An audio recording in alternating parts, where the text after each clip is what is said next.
J.D. Vance and Tim Walz meet face-to-face for the only time before the election, and Walz's performance was utterly shameful. Keeping you informed and engaged, now more than ever. This is Sekulow. We want to hear from you. Share and post your comments or call 1-800-684-3110. And now your host, Jordan Sekulow. All right, folks, so first question to everyone. Give us a call at 1-800-684-3110. Did you watch the VP debate? That was probably the last debate we're going to see before. I mean, people are already starting to vote, and early voting in some states around the country, but does not look like we're going to get another debate either at the presidential candidate level or the VP level. So this was it. And for many of us, probably your first chance to see at least Walz, maybe J.D. Vance as well, in that kind of setting. Even if you had been a J.D. Vance supporter, if you were outside of Ohio, you didn't watch like his Ohio Senate when he was running for Senate, like any of the debates like that. So, and the same thing with Walz. Even if you were kind of knew who he was as governor, as a member of Congress, it's a different level when you're on this stage, when every network is covering it. I will say this. I do think the networks, CBS this time, not great. I mean, it was bizarre how they fact-checked. And I think that was one of those moments that you will remember, which is you said you weren't going to fact-check, and then you did fact-check, right, and then you had to cut off J.D. Vance's microphone, both their microphones. It was sort of, I watched a pretty big highlight reel again this morning, and that one seems to be one of the ones that sticks out. There's 3 or 4 moments. That's one that people keep going back to. Right. Just the fact that they weren't supposed to be there to do that. That was the job of the other candidates to say, hey, wait, what he's saying is not correct, or what they're saying is inaccurate, and we're going to stay out of that. They did not stay out of it. In fact, they mocked J.D. Vance at one point, too, for saying, thanks for explaining what the law is. Yeah.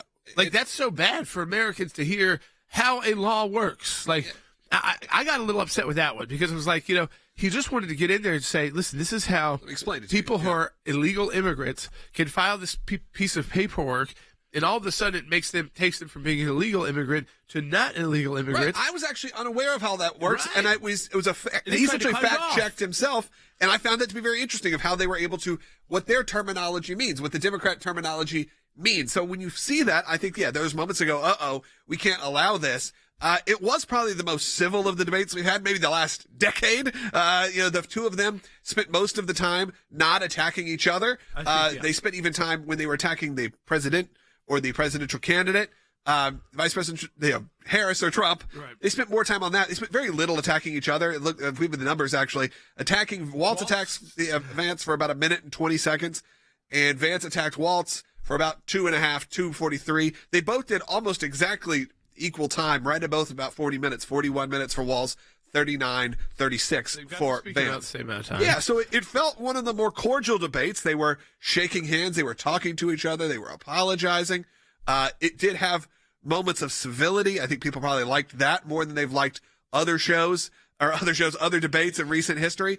But it also still felt very one-sided. It felt, again, like the conservative candidates are debating the moderators. Right. Even when they're not supposed to be, even when the moderators are just supposed to be throwing the questions out, we're not going to do any fact-checking, don't worry. It's like they keep all of their nastiness to aim at the conservatives. Yeah, I'd say the one pushback finally was when Walz we'll play in a little bit, the whole Tiananmen Square situation. That was probably one of the bigger gaffes of the night because, of course, when Tim Walz pushed on one of his now historic lies, what happens is he completely diverted. And at least I can give credit to the moderators for going, now hold on, though. What exactly happened here? Were you there or not? And he still didn't really answer the question. I think there's some bizarre things with Walz, Tiananmen Tim. I mean, I think that, again, why were you... the other one? Yeah, the other ones are fine everywhere, too. Yeah. Listen, the truth is, these bizarre things you make up that you're part of history, that could kill you. I mean, there are people's other careers in the news. Brian, what was his name? Brian Williams, yeah. He's now on Amazon Prime News, I believe. Yeah. Give us a call. We'd love to hear from you at 1-800-684-3110.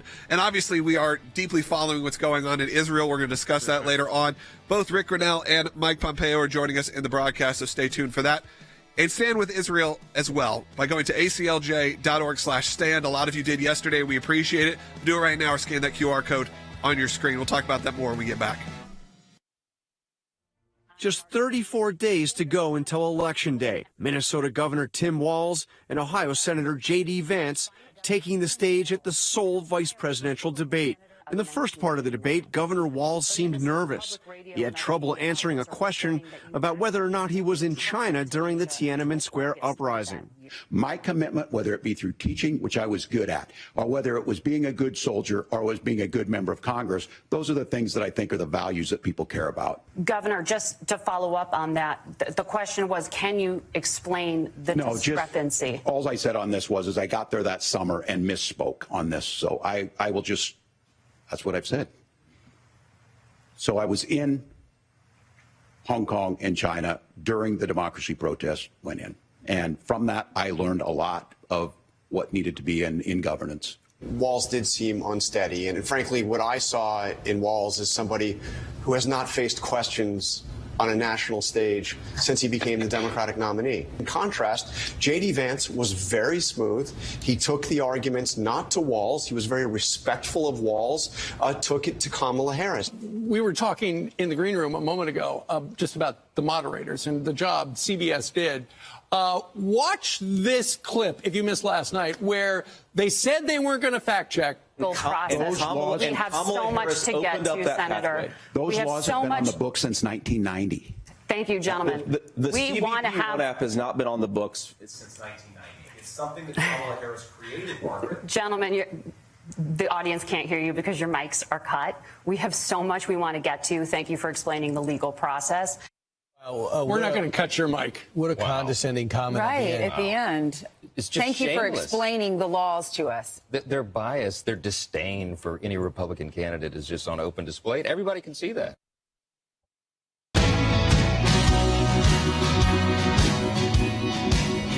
Sekulow, we are taking your calls too. 1-800-684-3110. That's 1-800-684-3110. We're, of course, talking about the VP debate. We're also watching very closely Israel as it's, again, there have been 8 IDF soldiers killed in Lebanon.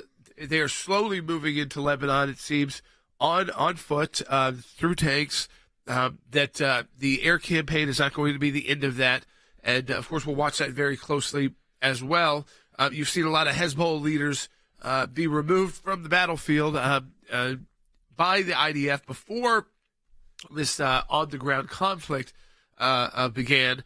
But we will be watching that very closely. Netanyahu says that Iran has made a big mistake with attacks that they have been supporting against Israel. Logan, through the debate, we've also been watching as well about just kind of what topics would come up with Walz and J.D. Vance that they would really stick out to people. I did not know that, if I was kind of guessing the day before, that Tiananmen Square would be such a that it would even come up. I wasn't aware even of this story, and it was the story of Tim Walz claiming to have been there during the events. I mean, those would have been events to, like, those are. Yeah, you remember it, and it's also very clear. And it's one of those things where we know he's had a relationship, the way he talks about China, that he loves China and always is discussing China. He went on his honeymoon to China. Yeah, and then there was pushback, I guess, from. That's weird, people. That's weird. Whatever. I mean, people want to do what they want. You want to go to communist China for your honeymoon? I mean, no, I don't. I went 1980s? I went the American way to Las Vegas, Nevada. That's where I went. But, I don't know if I'd make that decision again now either. Both of those, maybe not the best. I love you, Las Vegas, but I don't know. Well, he's not communist. It's true. It's the opposite, maybe. Now listen, though, he brought this up, and I guess Minnesota Public Radio pushed back and said, from what our digging has shown, you were not there during those events, that you did not show up until much later in the year. When they pushed him, if you missed it, here's the conversation. My commitment, whether it be through teaching, which I was good at, or whether it was being a good soldier or was being a good member of Congress, those are the things that I think are the values that people care about.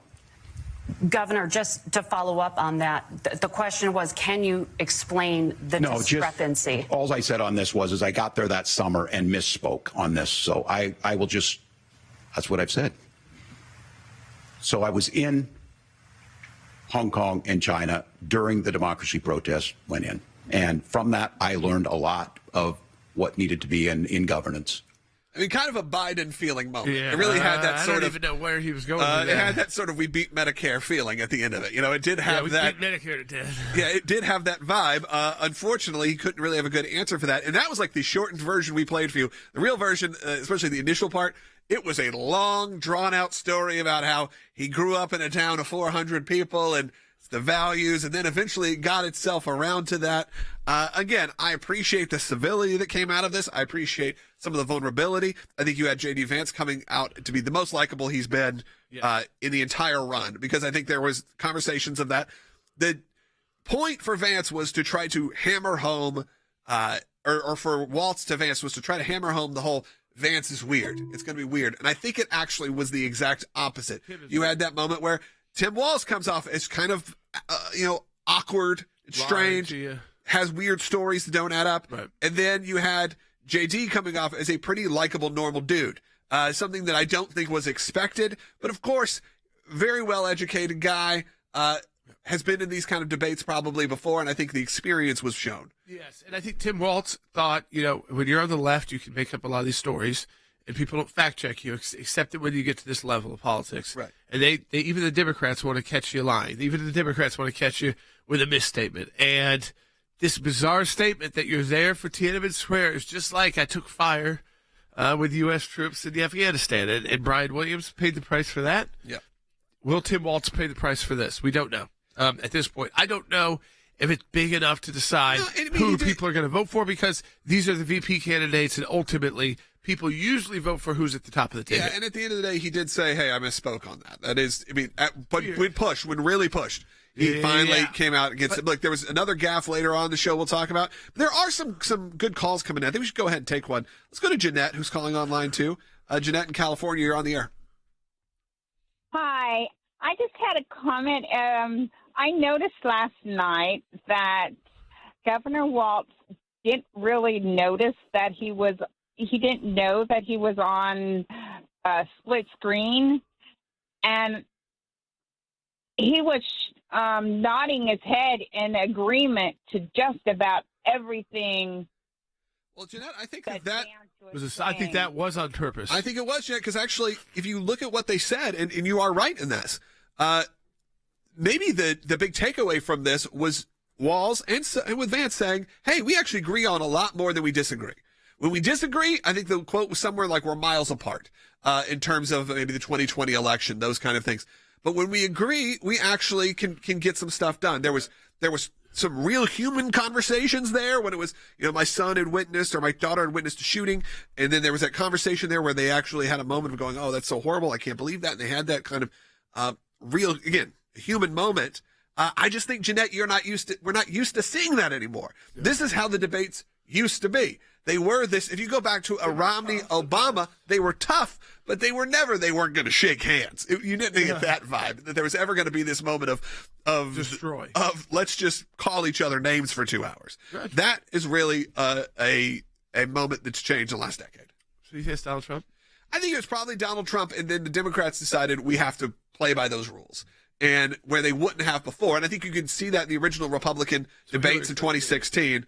2016 original Republican debates for Republicans, it was like five guys playing by the rules and Trump going out there and saying stuff about Ted Cruz and saying stuff about Marco Rubio and really throwing like weird haymakers that no one expected, because it's just not how you play the game. Now, I think that's what attracted people to Donald Trump, because it's not how you played the game. Haymakers that you can never forget. Yeah, stuff that sticks with you forever. Now I think you're like, okay, well, can we counter-program that? And I think they counter-programmed that because they knew with Harris and Trump, they had to do it. They had to play by the Trump's rules. You had to be a bit more hard edge. You had to be a bit more insulting, if you will. But I think you had probably a breath of fresh air from a lot of people. Even I saw Democrats posting that was very nice to see at least some civility. Yes. And I do think that. I think in the highlight reel again that I watched this morning of it, I was like, oh yeah, I forgot this was largely nice. Even when they said you're lying, you're not. It didn't have that, disdain as a part of the conversation. And people may not like that. I think we had that call saying, he seemed like he was agreeing with him. And I think maybe that's the point, was to show that we're a little bit closer together than we are apart. Definitely where Tim Walz would like to go. He would like to go and say, listen, You think we're so different from the Trump and the J.D. Vance guys? We're not. They just try to make it sound like we're so bad compared to. We're really, on a couple of issues we might disagree strongly, but on basically everything else we're the same. Yeah. And I think that's where they wanted people to go. They're trying to convince people that you don't have to vote for Donald Trump. You can still vote for us, and you're going to get about the same thing. Yeah, the idea that, hey, that's you don't have to. Yeah. And I think that, again, don't forget the debate between Harris and Trump, because that really did show the differences. Well, and then Harris saying, remember, that you don't have to leave your faith or whatever it is to vote for me. And look, you have a lot of the more left-leaning evangelicals saying that, or even the ones who are more conservative who just hate Trump, saying you don't have to leave your faith to do that. And we have a call coming in that we're going to take actually in the next segment here about the life discussion, because it did come up. Yeah. And look, there's been some debate in that. Trump put out a statement yesterday saying, I'm 100% not going to sign a federal abortion ban. What does that mean for the country and for the pro-life movement? I think there should be some division there. Some people should be, maybe there's some that feel that that's good. Maybe some people feel that that's the wrong way to go.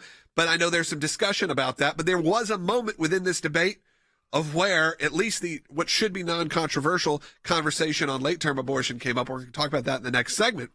But we also don't want to forget what's going on in Israel as we went off the air yesterday. Obviously, it felt like the war escalated to a point of no return, if you will, when it comes to the rocket attacks that were coming in, the terrorist attacks that were happening on the streets. And we want to make sure that you're standing up for Israel and standing with us today. So right now, after hundreds of ballistic missiles were fired at Israel, and thankfully, Israel knows what they're doing, and there was not much damage, much civilian casualty. But we need you to stand with Israel as we mobilize our offices in Jerusalem in the face of this unthinkable war. I know a lot of people said those images yesterday kind of evoked the war on terror, evoked 2003, 2002 in Iraq. It did feel that way, where you saw the bombs going in, but of course it was going in to Israel, to some of the biggest areas in Israel, areas that usually aren't targeted, like a Tel Aviv or a Jerusalem. But the ACLJ, we're taking action right now. Within hours of the strike, we delivered a critical demand to the UN Security Council. We have a lot going on right now. We're preparing to send a critical demand letter to the UN General Assembly on these attacks, their biased attacks on Israel.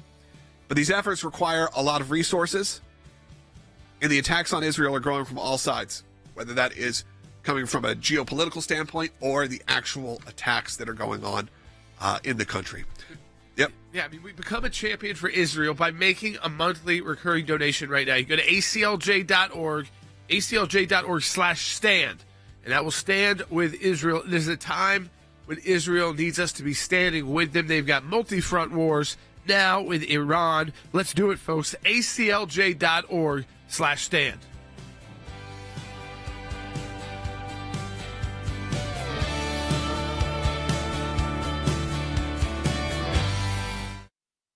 Walz, after Roe versus Wade was overturned, you signed a bill into law that made Minnesota one of the least restrictive states in the nation when it comes to abortion. Former President Trump said in the last debate that you believe abortion, quote, in the 9th month is absolutely fine. Yes or no? Is that what you support? I'll give you 2 minutes. That's not what the bill says. But look, this issue is what's on everyone's mind.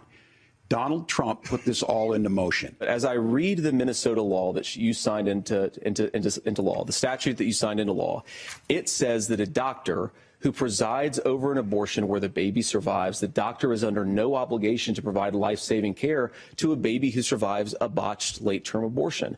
That is, I think, whether you're pro-choice or pro-abortion, that is fundamentally barbaric. And that's why I use that word, Norah, is because some of what we've seen, do you want to force Catholic hospitals to perform abortions against their will? Because Kamala Harris has supported suing Catholic nuns to violate their freedom of conscience. We can be a big and diverse country where we respect people's freedom of conscience and make the country more pro-baby and pro-family. But please. Yes, Governor, please respond. Look, this is one where there's always something there. This is a very simple proposition. These are women's decisions to make about their health care decisions, and the physicians who know best when they need to do this. Trying to distort the way a law is written to try and make a point. That's not it at all. What was I wrong about, Governor? Please tell me. What was I wrong about? That is not the way the law is written. Look, I've given But this. how? I've given this advice on a lot of things, that getting involved, getting engaged, that's been misread, and it was fact-checked at the last debate. But the point on this is there's a continuation of these guys to try and tell women or to get involved. I use this line on this, just mind your own business on this. I asked a specific question, Governor. You gave me a slogan as a response. It's not the case. It's not true. That's not what the law says. So they fact-checked it with President Trump. All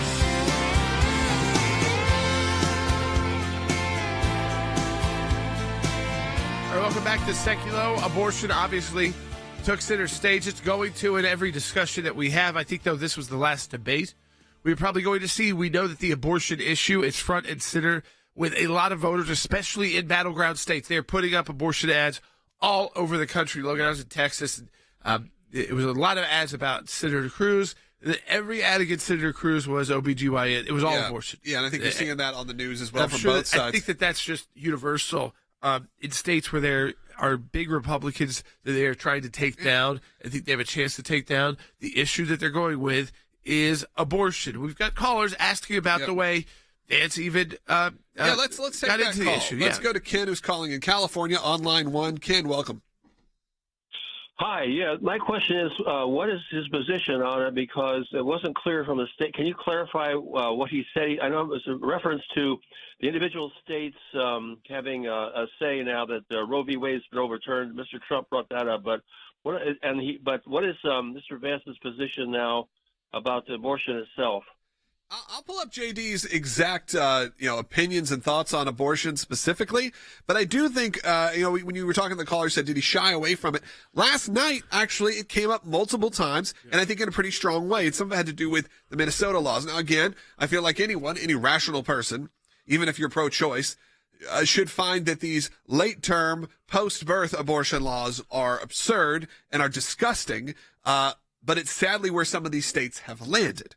So let's hear that conversation. This is J.D. Vance on the current law in Minnesota.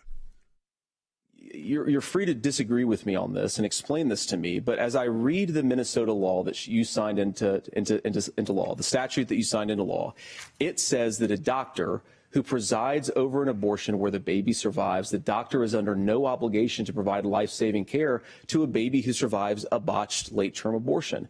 That is, I think, whether you're pro-choice or pro-abortion, that is fundamentally barbaric. And that's why I use that word, Norah, is because some of what we've seen, do you want to force Catholic hospitals to perform abortions against their will? Because Kamala Harris has supported suing Catholic nuns to violate their freedom of conscience. We can be a big and diverse country where we respect people's freedom of conscience and make the country more pro-baby and pro-family. But please.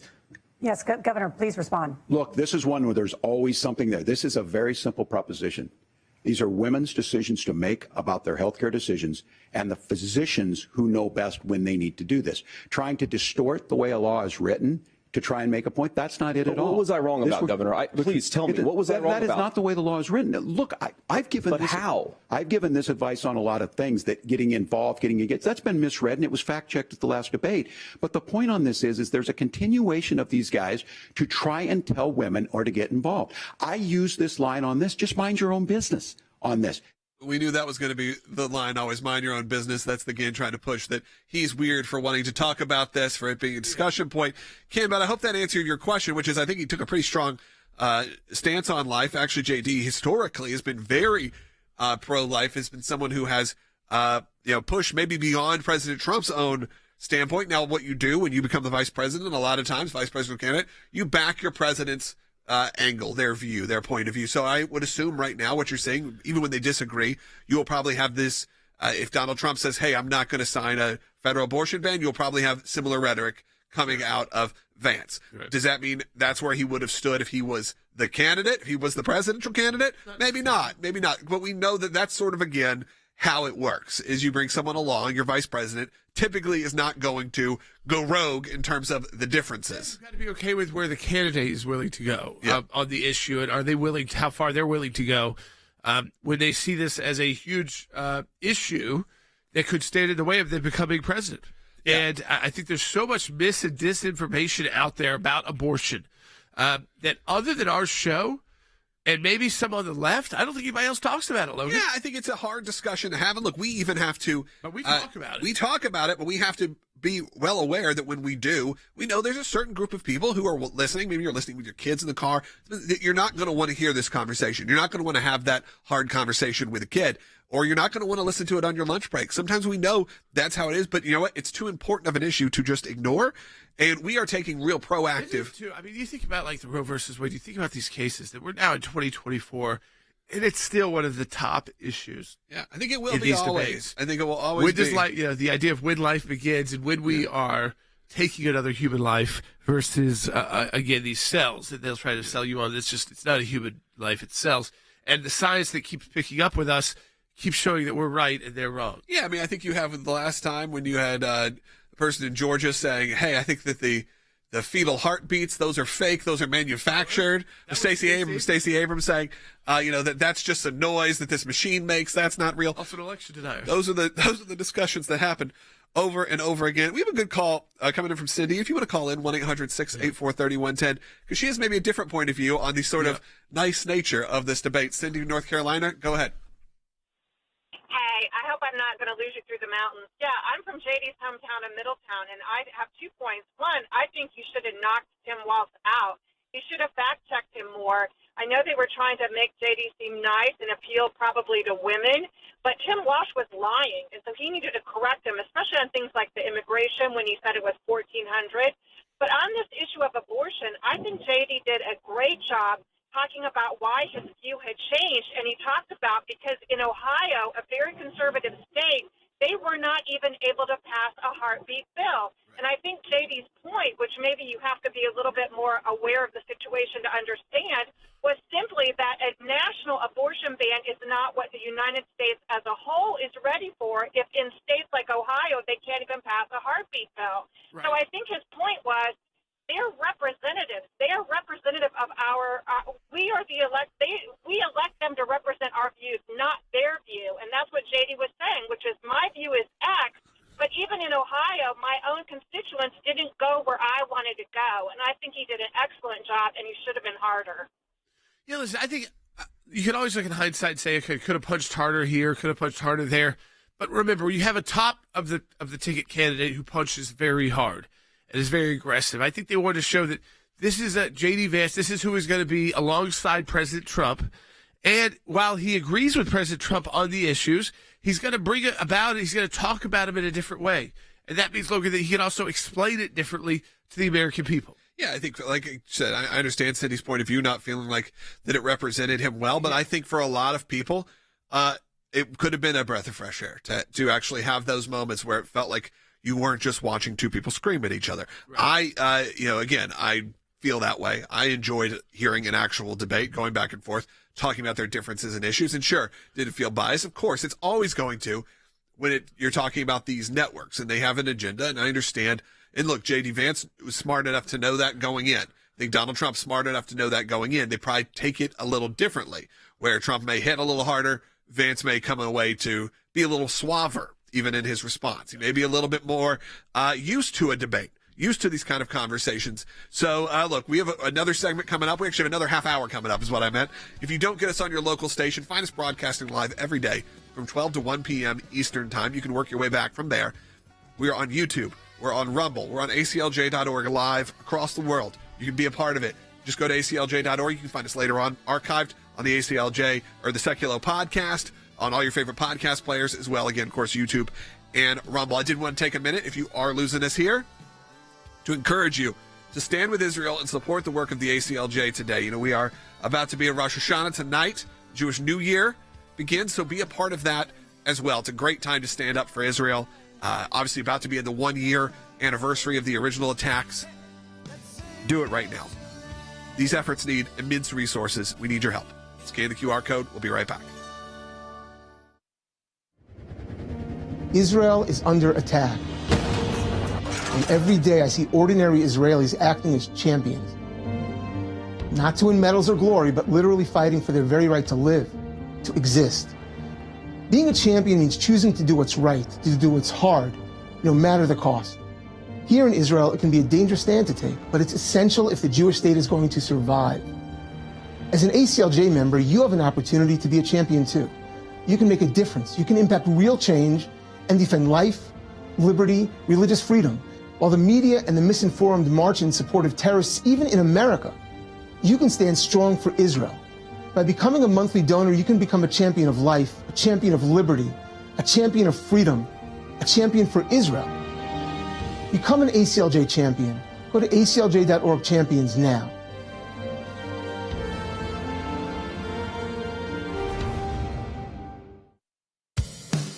Keeping you informed and engaged. Now more than ever. This is Sekulow.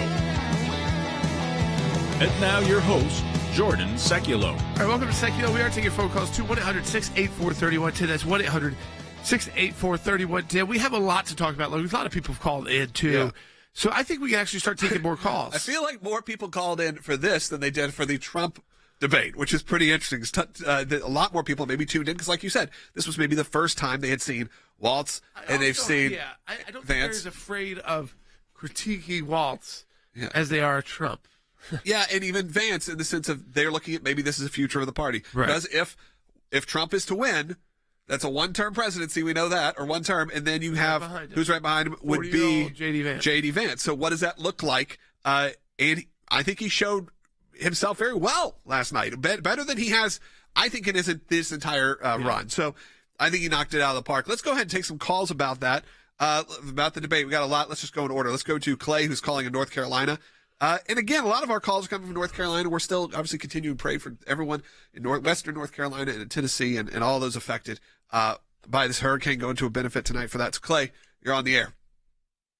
Brother Jordan and Brother Logan, I would like to deeply and appreciatively give my thanks to the Lord for you guys doing what you're doing. You know, I didn't watch the whole entire debate. I watched part of it. And on the way to where I'm eating lunch, I stepped outside because you're taking the call, and I deeply appreciate that. I was in the military. I'm a veteran, and, I know Walz is too. So, I know that there was some stuff that, he did that, I don't know the whole thing, and I don't care about that. But, y'all were talking about what the state of Minnesota said about what, they in a way disown him about, some of the stuff that he was laying out. And I watched it, and I'm like, okay, so we've gone through deception and we've gone through the lying again. And I'm like, okay, so how can people be all right with this? I'm a proud supporter of you guys. I give thanks to the Lord that y'all are doing what you're doing. But, I mean, how can people be drawn into deceiving and lying? That doesn't sit well with me because Clay, I think a lot of people feel that way. I don't mean to cut you off. I think that people feel that way when they hear these the ongoing fairy tales that are happening is very bizarre. It is one of those things where that means he was making these promises, probably like Jordan said, during a run for whatever it was he was running for at the moment. Are you talking about I was at Tiananmen Square? I was at Tiananmen Square, or I, use those weapons in battle. Oh. Those are things that you say, and you don't probably expect someone to actually do the digging. But then when you become the vice president or the vice presidential candidate, they're going to start doing the digging. And who did the digging for Tiananmen Square? Minnesota Public Radio. It's not exactly like some hard right. You didn't hear Town Hall found this discussion or this came from the Daily Wire, or this came from us. No, this came from NPR, is who did the digging and found that out about Walz, his own home state's public radio, which meant it wasn't that hard either to find that out. Thank you so much for your call. We're going to take more calls coming up. Rick Grinnell's joining us also in the next segment, so stay tuned for that. Again, give us a call. Phone lines are completely jammed right now at 1-800-684-3110. We're also going to discuss that very bizarre statement he made in regards to gun violence and school shootings. It is, again, in a moment where you could easily say, hey, I meant school shooting victims, families, easy to recover from. Never did. Not only never did, you'll see what happens post-debate when everyone else was headed to the spin room. Sean Hannity had on J.D. Vance. Why didn't he fix that? And, of course, you had Governor Tim Walz head to a pizzeria in town. I think someone's telling him, don't respond if they ask you about this. But the difference is, I think a lot of politicians would, this is just my theory, a lot of politicians are here don't respond, and they go, okay, I'll figure out my way out of it without actually answering the question. Yeah. Instead, it's not what he did. He just flat out, you'll see, doesn't respond to the question, gets kind of scared, as it seems to be his deer in the headlights look that continues on for Tim Walz. We'll be right back again with Rick Grinnell, and then later on in the broadcast, Mike Pompeo will be joining us as well. Too. Oh, yeah, that's right. Go to ACLJ. Yeah, probably not. ACLJ.org, again, to stand with Israel and support them today. We'll be right back. Just 34 days to go until Election Day. Minnesota Governor Tim Walz and Ohio Senator J.D. Vance taking the stage at the sole vice presidential debate. In the first part of the debate, Governor Walz seemed nervous. He had trouble answering a question about whether or not he was in China during the Tiananmen Square uprising. My commitment, whether it be through teaching, which I was good at, or whether it was being a good soldier or was being a good member of Congress, those are the things that I think are the values that people care about. Governor, just to follow up on that, the question was, can you explain the discrepancy? All I said on this was I got there that summer and misspoke on this. So I will just, that's what I've said. So I was in Hong Kong and China during the democracy protests went in. And from that, I learned a lot of what needed to be in governance. Walz did seem unsteady. And frankly, what I saw in Walz is somebody who has not faced questions on a national stage since he became the Democratic nominee. In contrast, J.D. Vance was very smooth. He took the arguments not to Walz. He was very respectful of Walz, took it to Kamala Harris. We were talking in the green room a moment ago just about the moderators and the job CBS did. Watch this clip, if you missed last night, where they said they weren't going to fact check. Process. We have so much to get to, Senator. Those laws have been on the books since 1990.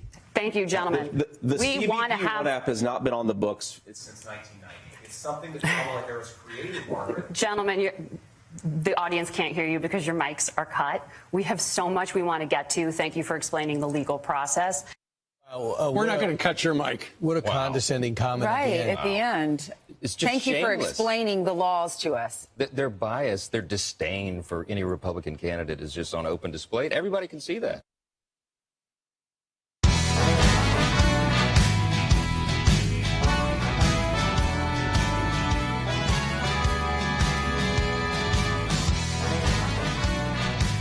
Welcome back to Sekulow. Rick Grinnell is joining us.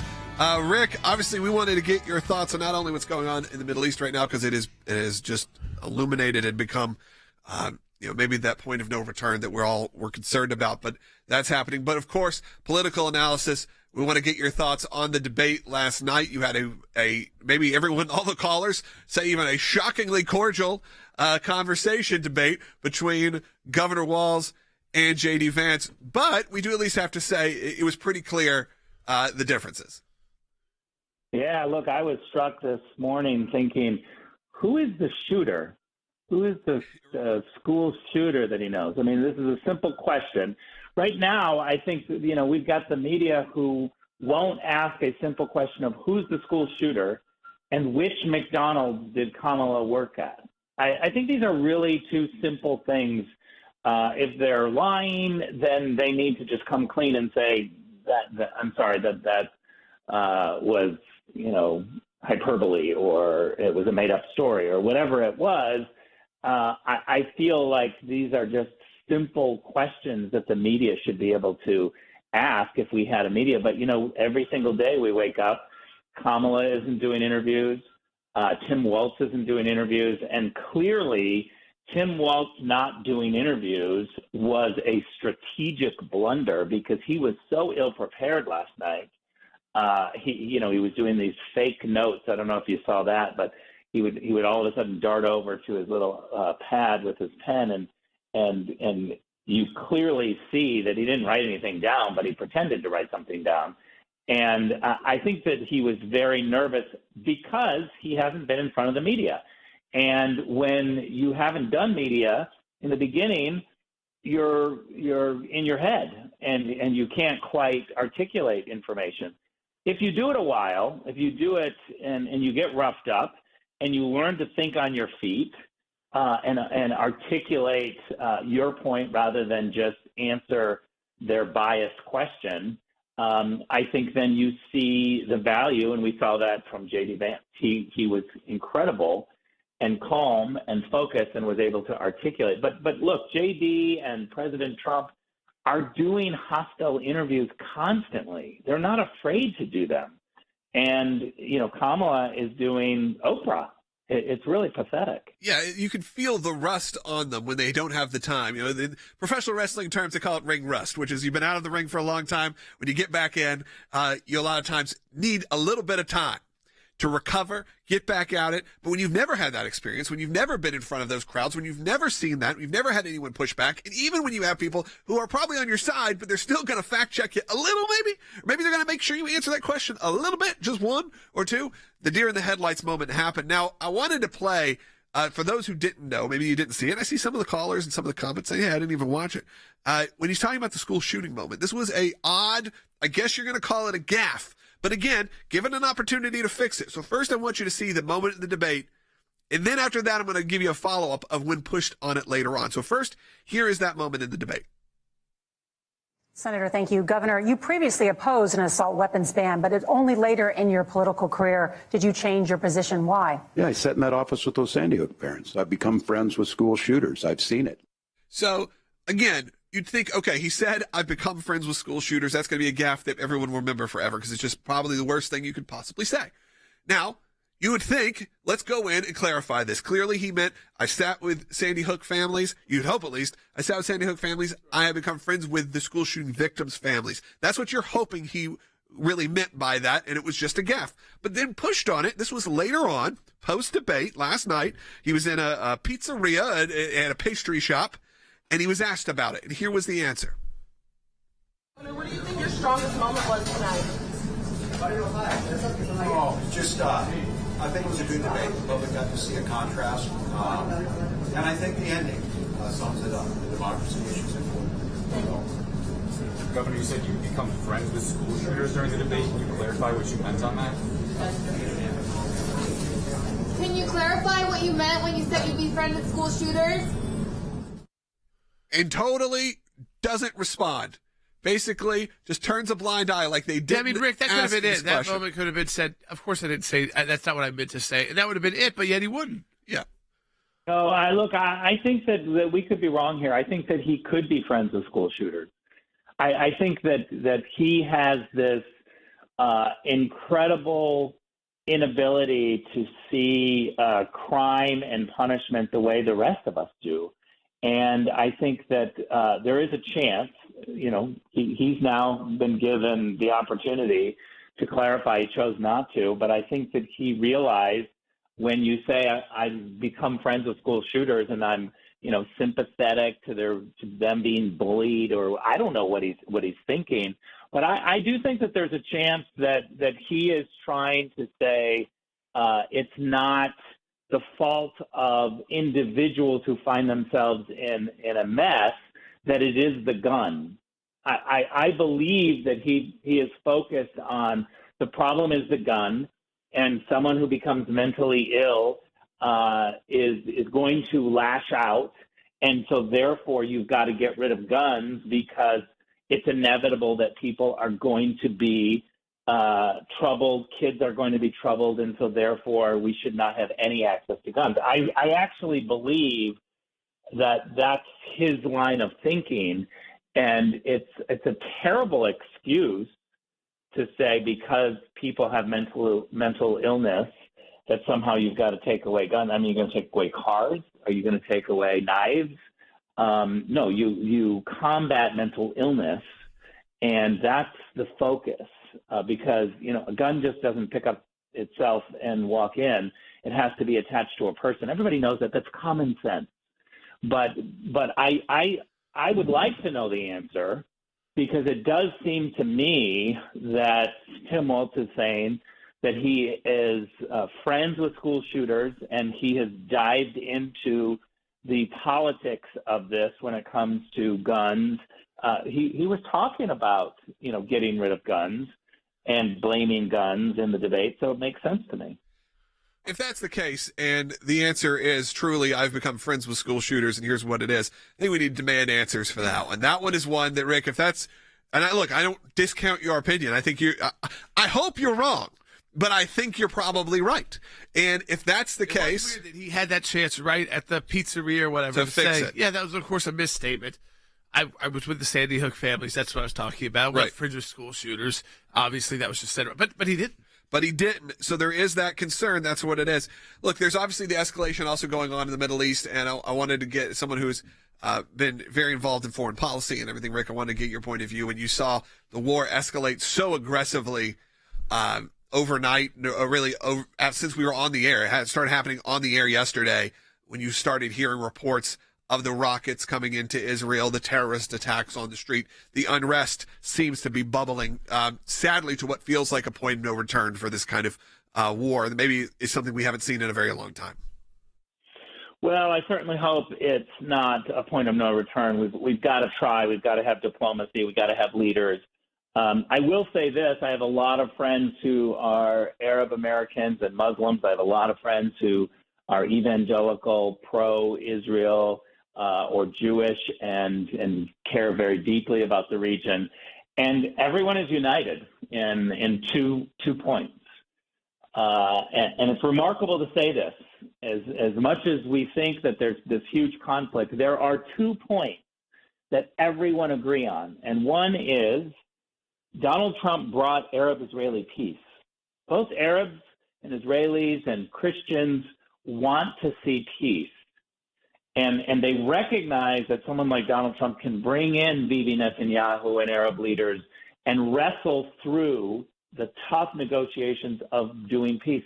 Peace is much harder than just letting conflict go with emotion and going into war. So that's the first point. The second point is everybody agrees that when you fund Iran, you're going to get terrorism. Arabs know that.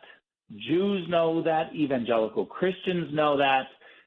The one group that doesn't know that are White House staffers. They have no idea that when you fund Iran, that you're going to get chaos. We see this. There's a 2019, I've talked about this, and I think we've linked to it on the ACLJ Facebook page. There's a 2019 New York Times article lamenting the fact that Donald Trump's sanctions policies with Iran are causing chaos because Hezbollah fighters aren't getting their paychecks. In 2019, they weren't getting their paychecks. Today, they're getting bonuses and mileage reimbursement because there's so much money. It's truly outrageous. All right. Well, thank you, Rick, for joining us. And I agree. I remember being on this air being emotional at the Abraham Accords and everything that would happen. And I told everyone 4 years ago, you're going to forget about Islamic terror. You're going to forget that this is all happening once you have President Trump in there doing that. But then if you don't, you're going to be quickly reminded of it again. And here we are 4 years later.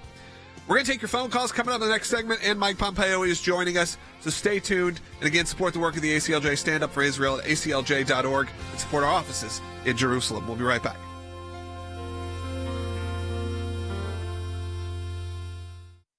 Governor Walz, if you were the final voice in the Situation Room, would you support or oppose a preemptive strike by Israel on Iran? You have 2 minutes. Well, thank you. And thank you for those joining at home tonight. Let's keep in mind where this started. October 7th, Hamas terrorists massacred over 1,400 Israelis and took prisoners. Israel's ability to be able to defend itself is absolutely fundamental. Getting its hostages back, fundamental, and ending the humanitarian crisis in Gaza. But the expansion of Israel and its proxies is an absolute fundamental necessity for the United States to have the steady leadership there. You saw it experienced today, where along with our Israeli partners and our coalition, able to stop the incoming attack. But what's fundamental here is that steady leadership is going to matter. It's clear, and the world saw it on that debate stage a few weeks ago, a nearly 80-year-old Donald Trump talking about crowd sizes is not what we need in this moment. Donald Trump actually delivered stability in the world, and he did it by establishing effective deterrence. People were afraid of stepping out of line. Iran, which launched this attack, has received over $100 billion in unfrozen assets thanks to the Kamala Harris administration. What do they use that money for? They use it to buy weapons that they're now launching against our allies, and God forbid, potentially launching against the United States as well. Donald Trump recognized that for people to fear the United States, you needed peace through strength. They needed to recognize that if they got out of line, the United States global leadership would put stability and peace back in the world. Now, you asked about a preemptive strike, Margaret, and I want to answer the question. Look, it is up to Israel what they think they need to do to keep their country safe, and we should support our allies wherever they are when they're fighting the bad guys. I think that's the right approach to take with the Israel question.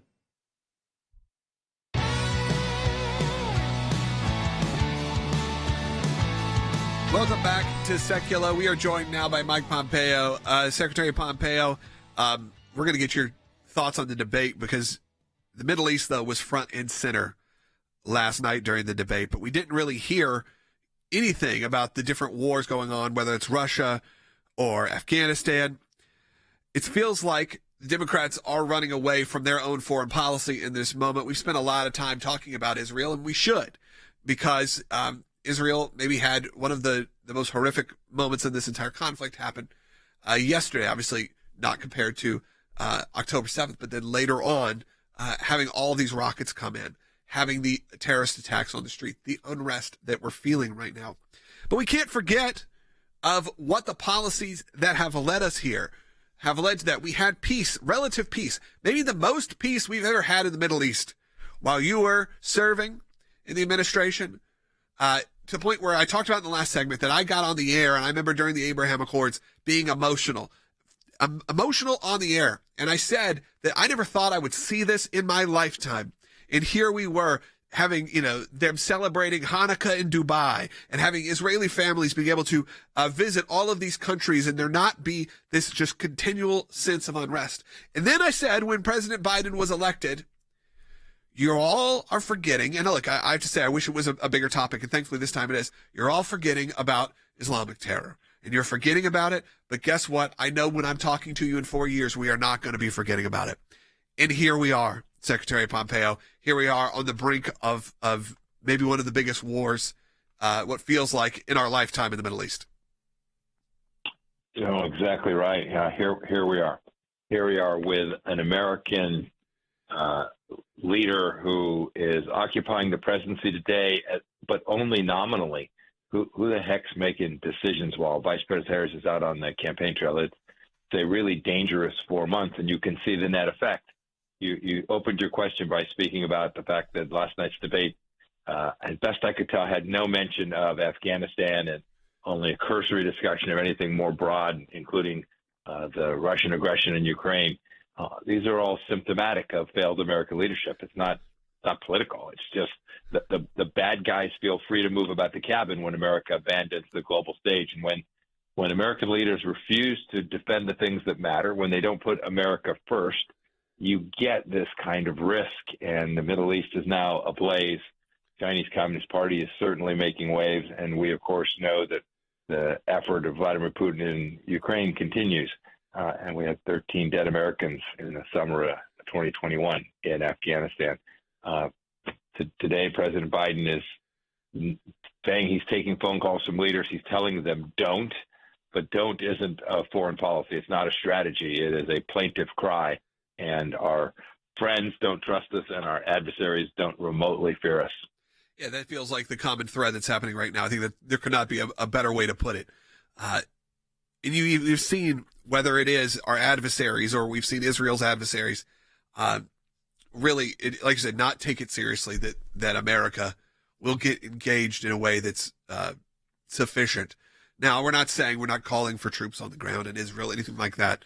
But the response from Israel is going to be what seems to be pretty historic. We don't know what that will look like, but what do you expect over the next few days? Is there any hope that this gets de-escalated, or do you think that we have hit that sort of point of no return? It's a fool's game to try and predict precisely how this will unfold.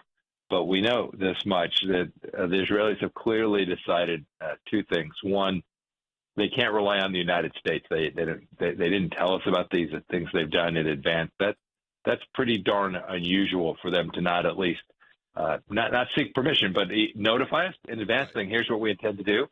Look, they were worried that somebody in Jake Sullivan's team or somebody in Secretary Blinken's office would link it to the Washington Post. Right. And so they don't trust us. And second, they have concluded that they have no choice but to take down this risk themselves. And if they don't get help from us, they don't get help from the Europeans, they don't get that's a risk they have to take, because you can no longer live when you have 80,000 people that can't return to your homes in the north. You can't live with an adversary on your border, either from Syria or from the north in Lebanon or from the west in Gaza or even in the West Bank, that is armed to the teeth with precision-guided munitions. They've got to take that risk down, and I have every confidence that they intend to do that until they believe they have created for themselves, right, the classic case, right, self-help. They have for themselves eliminated this risk to the greatest degree they possibly can. Secretary Pompeo, thank you so much for joining us. I want to encourage everyone to go to aclj.org to read a new piece by Secretary Pompeo, the Biden-Harris administration's fatal and foolish foreign policy. We're just over a month until Election Day, and it really kind of highlights the dangers of this policy on the world stage. Secretary Pompeo, thank you so much for joining us. I did want to take a few of your calls if we can. I know a lot of you have been on hold for a while, but it's been a packed broadcast. Let's go to Melissa first, who's an ACLJ champion, and they get first right. Let's go to Melissa on line 4. You're on the air. Hey, Logan, I just wanted to say, first of all, that I thought that the debate was great. I think that J.D. Vance's character and demeanor brought the debate to actually be a debate as opposed to an ongoing attack of character. And I completely agree with Rick and Mike on the issues with our world at this time. But I thought it was a great debate. Walz was Walz. It's who he is. I don't think he was any different than he ever has been. Yeah, Melissa, I couldn't agree more. Actually, I think it was the first time. I had no real feelings one way or the other towards J.D. Vance before. I liked his speech. I had no ill will towards him by any means. But last night, he kind of won me over as someone who I really enjoyed his performance. So thank you so much for calling. And always thank you for being an ACLJ champion. That's someone that donates on a monthly recurring basis. Let's quickly get a few more if we can. Trisha's calling from Texas on line 6. Trisha, you're on the air. Thank you so much. And I did not get to watch the debate, but I've listened all morning to your show. Wouldn't it be great if what we've lost in our nation is intellect? And all of the short video clips where President Reagan, was with Mondale, and the guy just lost it. He smiled. He knew that Reagan was right. Yeah. Dick Cheney, when he was with Bush, I can't remember who he was debating, but, the American public needs to see strength, but not assassination of character strength. Their mind shows. And I think that something like that, if somebody went back into the past and grabbed all those short clips, then we would begin to figure out the puzzle. Tricia, I think that's an interesting point of view. Cheney would have debated. John Edwards would have debated also Joe Lieberman. So those would have been the two there. But we appreciate your feedback. I want to get, and I think that's a good idea. Let's get to one more call. Let's go to Ross. Very quickly, Ross. I know you're on hold for half hour, but we have 1 minute left of the broadcast. So just give it to me about 30 seconds. Okay, Jordan. Thank you. No, it was just a great debate. I was really impressed with J.D. Vance. He did a masterful job, and he really won me over to him. I thought he'd be arrogant and a bully, kind of like, a junior Trump, but he was masterful, and it really impressed me, and he is our future. I hope he's our future president for us. So thanks. I appreciate it, and I think he won a lot of people over last night. I think that happened. I think something that maybe even the campaigns were concerned about, that maybe they lost some people with J.D. Vance, but I think last night proved otherwise, and I think all our callers today proved otherwise. So I appreciate everyone for calling in and supporting the work of the ACLJ. Look, it is on the eve of Rosh Hashanah, Jewish New Year, so please join with us and stand with Israel. Go to aclj.org/stand, or go to aclj.org in general, scan the QR code, support the work, become an ACLJ champion if you can. That's someone who supports on an ongoing, recurring basis. Pray for our friends in Israel. Talk to you tomorrow.